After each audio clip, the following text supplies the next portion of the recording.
Today's pronunciation lesson is contrasting the sounds t and d.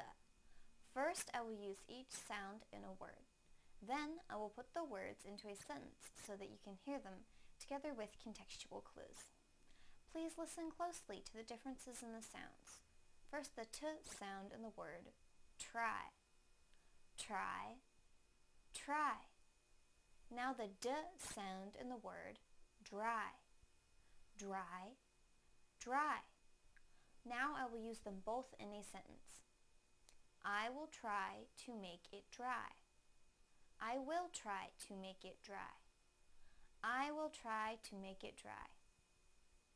Thank you for watching CartoonEnglish.tv's pronunciation lesson. Come visit our website for free lessons, games, and chat.